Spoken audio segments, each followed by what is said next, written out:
एक चीज याद रखना, जितने भी एग्जाम्स होते हैं वहां पे ये ठीक है ना, एक फेवरेट टॉपिक होता है। यहाँ से क्वेश्चंस बहुत सारे बनते हैं। सभी जनजातियों में बहुत इंपॉर्टेंट फैक्ट्स हैं जो आपको आज ही से देखने को मिलेगा।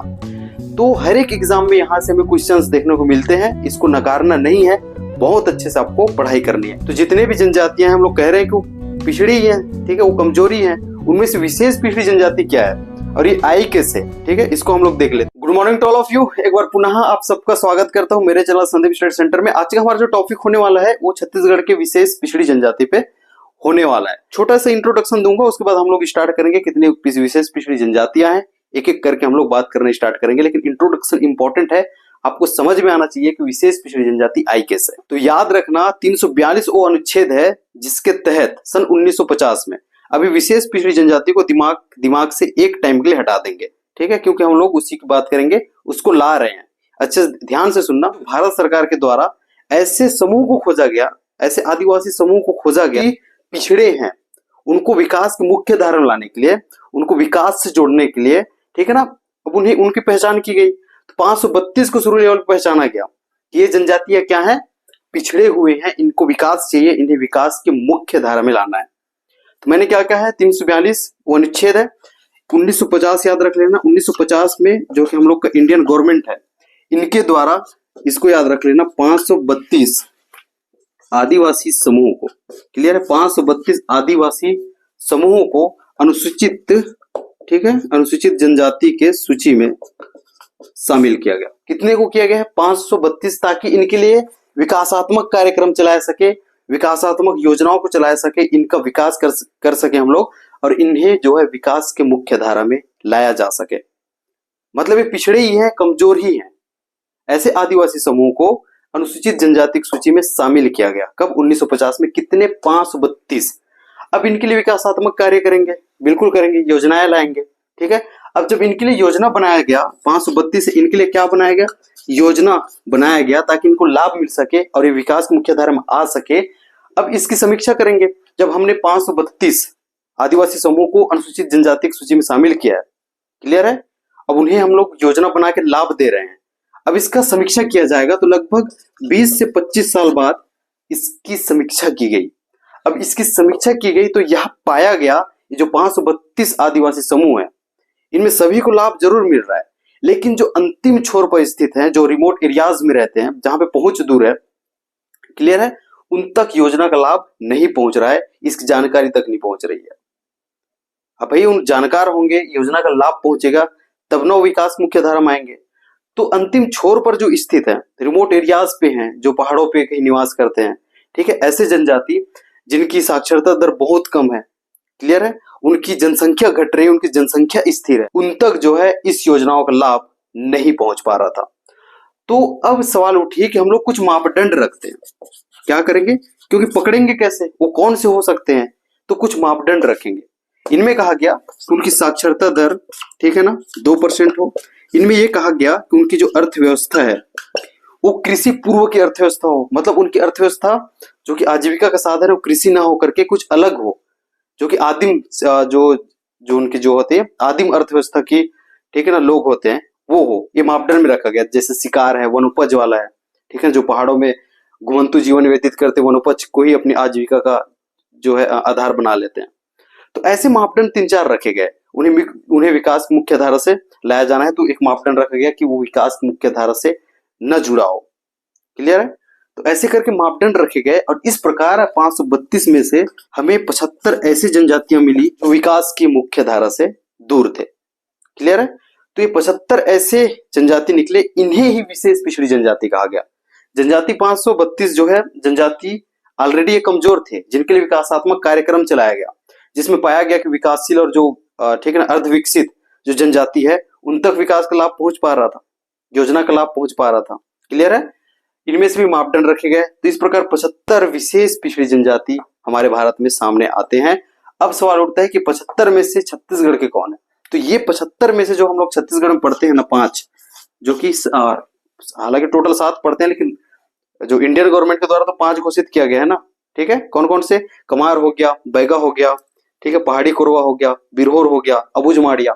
तो ये 5 जो मैं अभी आपको जो नाम बताया हूं, ये 5 जो है इन्हीं 75 में से है। क्लियर है। अब इसके बाद छत्तीसगढ़ सरकार के द्वारा 2 को और घोषित कर दिया जाता है। अब उनके अपने मापदंड रहे होंगे, उसके अनुसार वो घोषित किए होंगे। क्लियर है। इस प्रकार आप पढ़ते हो कि टोटल छत्तीसगढ़ में विशेष पिछड़ी जनजातियों की संख्या कितनी है? 7 है। अब समझ में आ गया। तो ये जानना जरूरी है, पूछे या ना पूछे जानना जरूरी है। लेकिन यहाँ पे 2 फैक्ट तो मिल ही गया। छत्तीसगढ़ में भारत सरकार, ठीक है, इनके द्वारा घोषित, ठीक है, विशेष पिछड़ी जनजातियों की संख्या 5 है। क्लियर है। उसी प्रकार देखेंगे तो राज्य सरकार, इनके द्वारा घोषित विशेष पिछड़ी जनजातियों की संख्या कितनी है? 2 है। क्लियर है। तो 5 का नाम एक चीज याद रखना, एक है आपके कोरवा, एक्चुअल में पहाड़ी कोरवा लिखना। क्लियर है। इसके 2 उपजाति पाई जाती है, कोरवा और फिर पहाड़ी कोरवा। तो पहाड़ी कोरवा है, दूसरा चीज आपकी कमार है, तीसरा अबुझ माड़िया, एक एक करके इसको लिखना। अबुझ माड़िया है, चौथा बैगा की बात करेंगे, उसके बाद बिरहोर। क्लियर है। तो ये 5 नाम आपको याद होने चाहिए। पूछा जा सकता है इनमें से कौन सा विशेष पिछड़ी जनजाति नहीं है, और ये 3 नाम देख के एक अलग दे सकता है, जो कि आंसर रहेगा उसका। क्लियर है। तो ये 5 है। तो भारत सरकार के द्वारा 5 छत्तीसगढ़ में विशेष पिछड़ी जनजातियों की घोषणा, ये मतलब घोषित किया गया उनके द्वारा। पहाड़ी कोरवा है, कमार है, तीसरा आपका अबुझ माड़िया, बैगा और फिर बिरहोर। एकदम क्लियर है। उसी प्रकार राज्य सरकार के द्वारा, ठीक है, ये खुद इनके द्वारा जो है कुछ मापदंड रखे गए होंगे, उस प्रकार से जो है उसके आधार पर 2, ठीक है, जनजातियों को जो है विशेष पिछड़ी जनजाति राज्य सरकार ने घोषित किया है। क्लियर है। वो 75 में से नहीं है, 75 में से ये 5 है, और 2 को इन्होंने जो है अपने कुछ मापदंड रख के घोषित किए होंगे। वो 2 का नाम है, एक पंडो, ये पंडोब भी से कहा जाता है, और दूसरा है आपको भुंजिया। क्या? भुंजिया। क्लियर, भुंजिया। तो इस प्रकार अपने पास हम लोग कहते हैं कि इस प्रकार छत्तीसगढ़ में विशेष पिछड़ी जनजातियों की संख्या कितनी है? तो ये 7 है, इसलिए हम लोग 7 कहते हैं। अब समझ आया। तो अब हम लोग स्टार्ट करते हैं, एक जनजाति को यहाँ पे हम लोग पढ़ लेते हैं। क्लियर है। जो पहाड़ी कोरवा, याद रखना इसके 2 उपजाति होती है, एक पहाड़ी कोरवा, एक दिहारी कोरवा। पहाड़ी कोरवा घुमंतु जीवन व्यतीत करती है, जो कि पहाड़ों में निवास करती है। एक पहाड़ से दूसरे पहाड़ जो है अपने खाना की तलाश में, भोजन के तलाश में, या फिर वनोपज संग्रहण की तलाश में जाती है। पेड़ों पर मचान बनाकर रहती है। तो पेड़ों पर मचान बनाकर रहने वाली ये जनजाति जो है, पेड़ों पर मचान बनाकर रहने वाली इस जनजाति को याद रखना राष्ट्रपति का, ठीक है, दत्तक पुत्र कहा जाता है। तो पेड़ों पर मचान बनाने वाली, ठीक है, बनाकर रहने वाली इस जनजाति को राष्ट्रपति का दत्तक पुत्र कहते हैं। हम लोग परिचय पे आ गए हैं, नोट करने स्टार्ट करेंगे, है ना। दत्तक पुत्र कहा जाता है, जिनका संकेंद्रण छत्तीसगढ़ में, ठीक है, उत्तरी छत्तीसगढ़ में दिखता है, जो कि आपके सरगुजा हो गया, ठीक है, बलरामपुर हो गया, जसपुर हो गया और कोरबा। इनमें इनका मुख्य संकेंद्रण हमें देखने को मिलता है। इस जनजाति के हमें 2 उपवर्ग देखने को मिलते हैं, या फिर 2 प्रकार, या फिर 2 उपजातियां आप कह सकते हो। एक को कहा जाता है पहाड़ी कोरवा, क्लियर है, दूसरे को कहा जाता है दिहारी, या फिर इसे डिहारी कोरवा भी कहा जाता है। जैसा कि नाम से ही स्पष्ट है, पहाड़ी कोरवा एक घुमंतु जीवन, ठीक है, व्यतीत करती हैं, और ऐसे करते ये एक पहाड़ से दूसरे पहाड़ जाती हैं। हो सकता है वनोपज के संग्रहण में जाती हैं, खाना या भोजन के संग्रहण में जाती हैं। तो पहाड़ी कोरवा नाम से स्पष्ट हो रहा है, घुमंतु जीवन व्यतीत करती हैं, खाना बदोश जीवन व्यतीत करती हैं, एक पहाड़ से दूसरे पहाड़ वनोपज के संग्रहण, ठीक है, या वनोपज संग्रहण या फिर भोजन की तलाश में ये जाती हैं। दिहाड़ी कोरवा इनसे विकसित माना जाता है, इसके नाम से स्पष्ट हो रहा है। डीह, डीह का अर्थ क्या होता है? गांव होता है। जैसे डिहारी कोरवा है और इसके नाम से ही स्पष्ट होता है, डीह अर्थात गांव, ठीक है, गांव। तो ये गांव में स्थायी निवास करती है। तो अस्थायी निवास कौन करती है? एक पहाड़ से दूसरे पहाड़। एक गांव में स्थायी निवास, जैसे कि मैं कह रहा हूं, स्थायी निवास करती है। क्लियर है। ये मैदानी क्षेत्र में निवास करती है। अब सोचो, जो गांव में निवास कर रही है, मैदानी क्षेत्र में निवास कर रही है, और जो एक पेड़ों पर मचान बना के रह रही है, जो कि, ठीक है ना, पहाड़ों पर निवास कर रही है, तो विकसित कौन होगा? तो ये विकसित, है ना, कोरवा की उपजाति होती है। तो इस प्रकार से आप इसके, ठीक है ना, परिचय को खत्म कर सकते थे। तो परिचय पे इतने चीज आपको मिल गए, 3-4 फैक्ट्स। एक चीज, पेड़ों पर मचान बनाकर रहने वाली जनजाति कौन सी है? पहाड़ी कोरवा। किस जनजाति को राष्ट्रपति का दत्तक पुत्र कहा जाता है? कौन सा है? पहाड़ी कोरवा। दूसरा चीज, पहाड़ी कोरवा के कौन कौन से उपवर्ग होते हैं, या फिर डिहारी, डीह, ठीक है, या फिर दिहारी कोरवा जो है। अब कोरवा नाम पूछ के आएगा तो इसमें आंसर तो कोरवा ही आएगा, है ना। इसकी कौन कौन सी उपजाति भी पूछे। हाँ, संकेंद्रण बहुत इंपॉर्टेंट हो सकता है।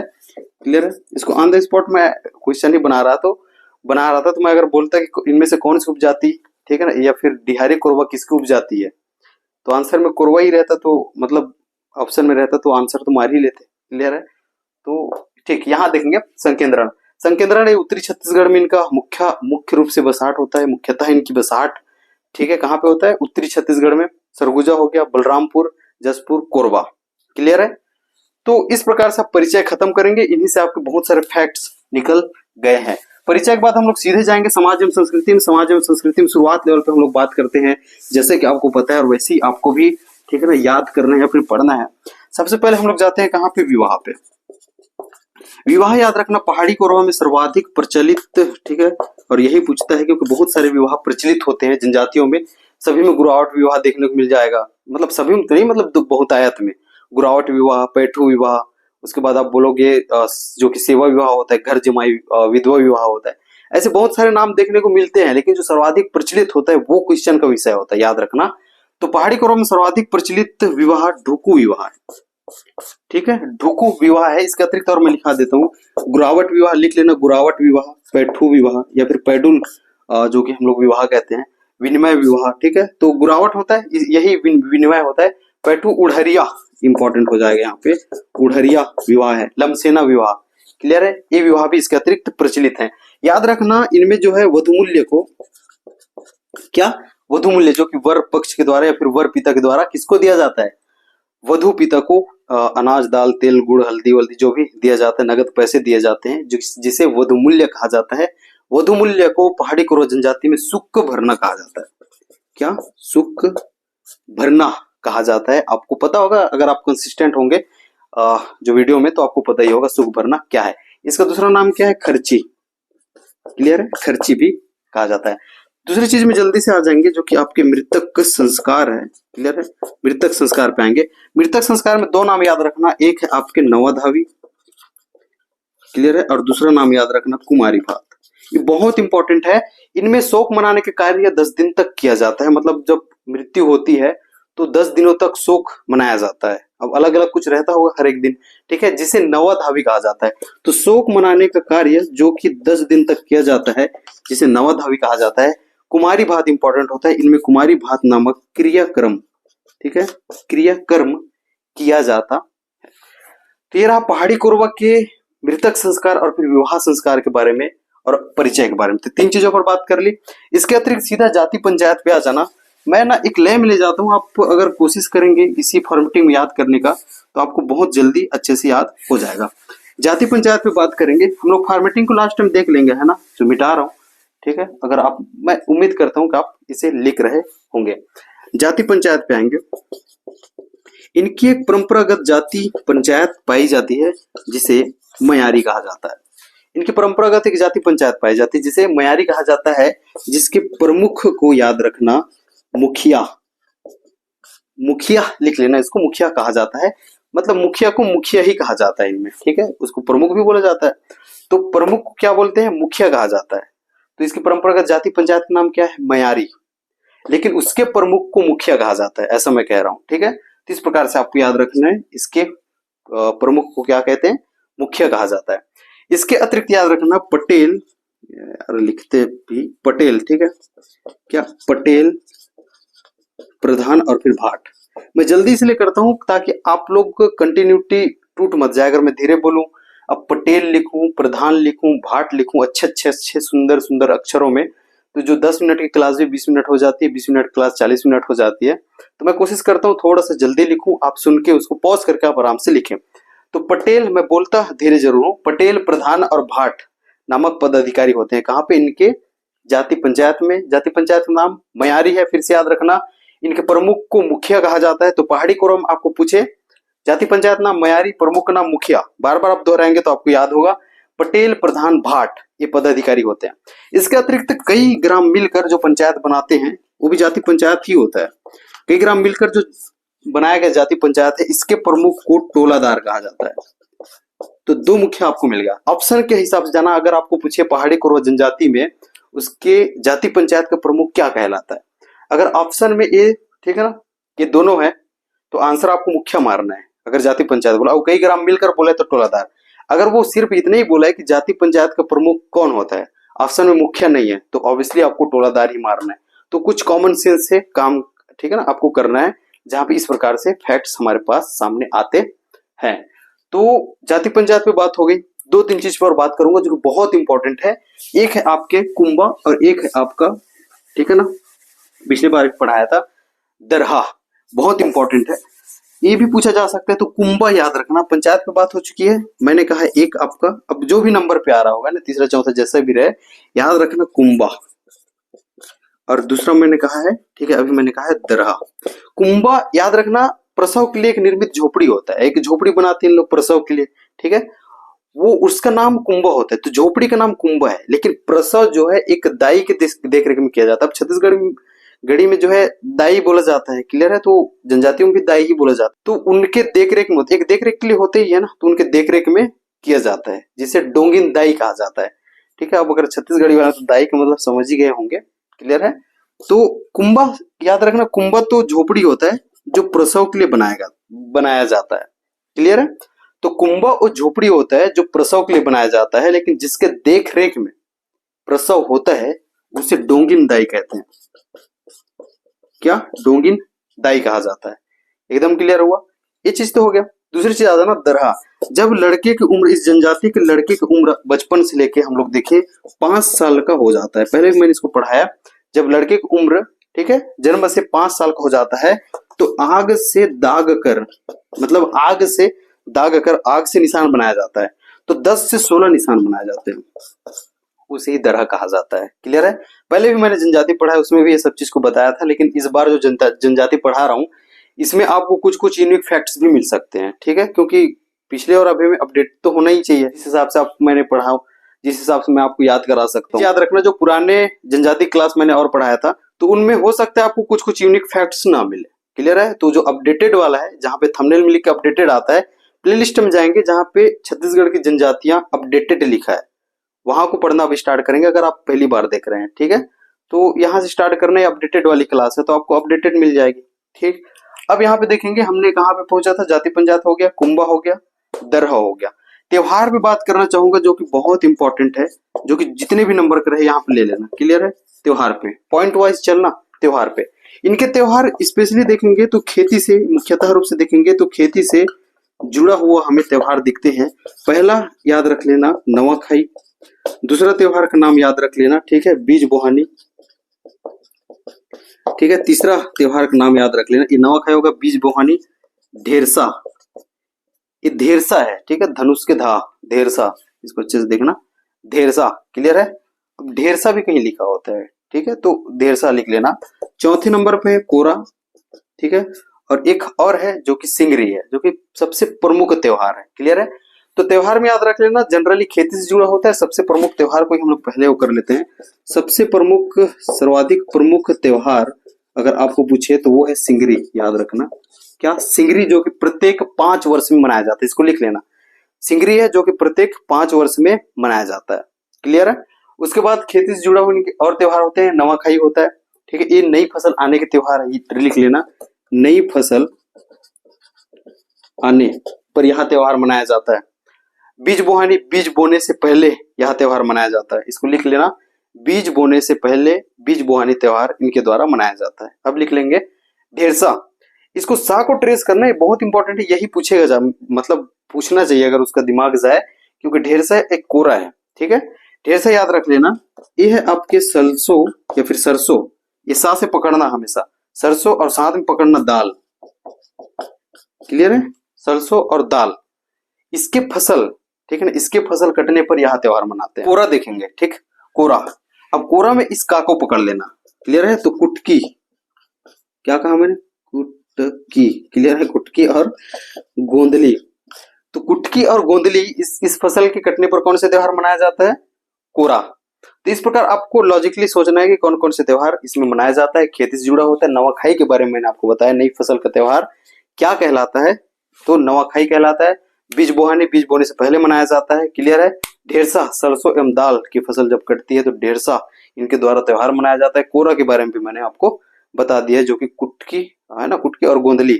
गोंदली मतलब प्याज होता है ना, तो आप छत्तीसगढ़िया तो इसको समझ ही रहे होंगे, प्याज होता है, ठीक है। इनके जो फसल कटने पर यह त्योहार मनाया जाता है। तो यहां तक की बात आपकी हो चुकी होगी, आपको समझ में आ भी गया होगा। अब हम लोग चलते हैं देवी एवं देवताओं पे, देवी देवताओं पे चलते हैं। तो पहाड़ी कुरुव जनजाति में याद रखना, ठीक है, प्रमुख देवता तो बूढ़ा देव, दूल्हा देव, बहुत कुछ, ठीक है ना, यहाँ पे बात की जाती है, लेकिन इसमें पूछा जाता है प्रमुख देवी, सबसे ज्यादा इंपॉर्टेंट है, ठीक है। इनकी प्रमुख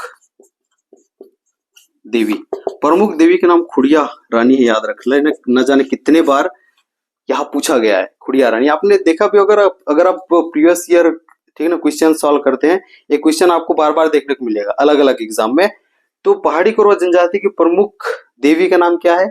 खुड़िया रानी है। इसको आपको याद रखना है, अच्छे से देख लेना है, ठीक है। ये तो रहा प्रमुख देवी की इसकी बात। अब याद रखना आपको आर्थिक जीवन, इसका आर्थिक जीवन देख लेते हैं। दो चीज यहाँ पे और हम लोग देख सकते हैं समाज एवं संस्कृति में, जैसे हम लोग फॉर्मेटिंग में देखते हैं आर्थिक जीवन से पहले, उसको भी उसी फॉर्मेटिंग में देख लेते हैं, याद करने के लिए आसानी होगा। इनके नृत्य और कौन सी पेय पदार्थ, क्लियर है? नृत्य याद रखना, नृत्य इनके द्वारा जो है दमनच नृत्य किया जाता है, जो कि एक माना जाता है कि भयोत्पादक है। इसको अच्छे से लिखना, ठीक है, भयोत्पादक, भयोत्पादक नृत्य है। ये डायरेक्ट क्वेश्चन भी पूछा जाता है कि निम्न में से कौन सा नृत्य एक भयोत्पादक नृत्य है, जहां पे लिखा रहता है, ठीक है। तो दमनच नृत्य जो है इनके द्वारा किया जाता है, ठीक है। ये आपके दमनच है जी, ये दमनच नृत्य इनके द्वारा किया जाता है, जो कि एक भयोत्पादक नृत्य है। पेय पदार्थ इंपॉर्टेंट हो जाता है, ये पॉइंट है, उसी पॉइंट में आपको लेके चलना है, कहाँ कहाँ पे हम लोग एक्सप्लेन कर रहे हैं उसको आपको देख के। तो पेय पदार्थ याद रखना, चावल की बनी जो हड़िया होती है, क्या चावल की बनी हड़िया इनकी प्रमुख पेय पदार्थ होती है। अब हम लोग आर्थिक जीवन पे जाते हैं। अब यहाँ पे इंपॉर्टेंट हो जाता है आर्थिक जीवन में, इनके द्वारा स्थानांतरित कृषि की जाती है। एक चीज याद रखना, सभी जनजातियों के द्वारा स्थानांतरित कृषि की जाती है, जो कि अस्थायी कृषि होती है, पर्यावरण मित्र कृषि नहीं होती, क्योंकि उस बहुत सारे उसका प्रोसेस मैंने बताया है, एक अलग से क्लास उसमें बहुत अच्छे से करेंगे। तो हर एक जनजाति की जो स्थानांतरित कृषि है वो अलग अलग नाम से जाना जाता है। तो पहाड़ी कोरवा जनजाति की जो स्थानांतरित कृषि है उसे देवारी कहा जाता है। तो यहाँ याद रखना, इनकी जो स्थानांतरित है, क्लियर है, स्थानांतरित जो कृषि है उसे देवारी कहा जाता है, क्लियर है, क्या कहा जाता है? देवारी कहा जाता है। इसके अतिरिक्त तीन चीज और याद रखना, ठीक है। मैं तीन चीज बता रहा हूँ, एक विवाह में जोड़ लेना है आपको, इसको बता ही देता हूँ। मुझे लगा कि शायद है ना ये चीज हो गया होगा, लेकिन मुझे लगता है इसको आपको जानना ही। एक विवाह में जोड़ लेना, एक देवी देवता में जोड़ लेना, लेकिन जितने भी इंपॉर्टेंट चीजें पर बात हो चुकी है उसको ही उससे पूछना चाहिए, फिर भी जोड़ लेना। एक अर्थव्यवस्था में इनके जोड़ लेना, मतलब आर्थिक जीवन में इनके जोड़ लेना। आर्थिक जीवन वाला बहुत इंपॉर्टेंट है, ठीक है। विवाह वाला भी है, तीन में 3 साल बाद जो है गौना होता है। विवाह में जोड़ लेना, हमने कहा था कि ढुकुई विवाह सर्वाधिक प्रचलित है।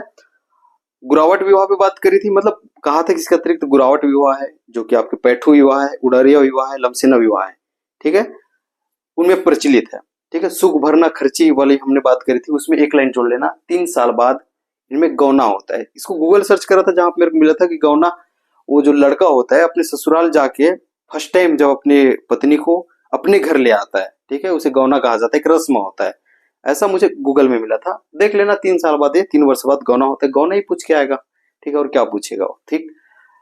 देवी देवता हम जोड़ लेना, लेकिन सबसे इंपॉर्टेंट चीज था प्रमुख देवी, जो कि खुड़िया रानी है, उसको आपको भूलना ही नहीं है। दूसरा चीज याद रख लेना, गोड़िया देव की भी पूजा करते हैं, जिसे पशुधन की देवता माना जाता है, इसलिए मैं यहाँ इसको बता रहा हूँ। पशुधन के देवता किसे कहा जाता है, ऐसे करके ऑप्शन में आ सकता था। तो पशुधन के देवता ये जनजाति मानती है किसको? गोड़िया देव को। इसके अतिरिक्त महादेव की भी पूजा करते हैं।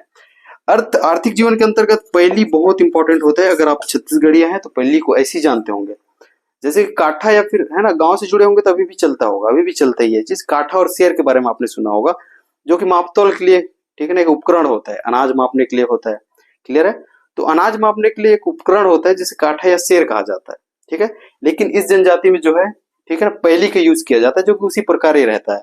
तो ये कटोरी नुमा होता है, जिसका निर्माण जो है तांबे का, ठीक है, तांबे से ये बना होता है या फिर लकड़ी का होता है, जिसे पहली कहते हैं। तो अनाज के मापतल के लिए किसका प्रयोग किया जाता है, ऐसे क्वेश्चन बन सकता है। तो ये पहली का ये प्रयोग करते हैं, इसको आपको याद रखना है। इसकी मैक्सिमम कैपेसिटी 850 ग्राम है, मतलब इसमें अगर हम लोग चावल डालें, अनाज में चावल डालें, तो इसकी जो मैक्सिमम है ना धारण क्षमता आप कह सकते हो 850 ग्राम है, ग्राम का रहता है, जो इनके द्वारा यूज किया जाता है, यदि हम लोग पुस्तकीय ज्ञान को माने तो, ठीक है। वर्तमान में तो कुछ भी हो सकता है, लेकिन हम लोग सिर्फ एग्जाम के प्रश्न के लिए उत्तर खोज रहे हैं, ऐसे समझे और इस हिसाब से आप पढ़ाई करें। तो आई थिंक टाइम ज्यादा हो गया है, मुझे कमार जनजाति भी बात करनी थी, और हम लोग सेपरेट वीडियो लाए तो है ना, जो सर्च करके आते हैं कि डायरेक्ट उसको कमार जनजाति चाहिए तो उसको ठीक है ना वो चीज मिल जाए।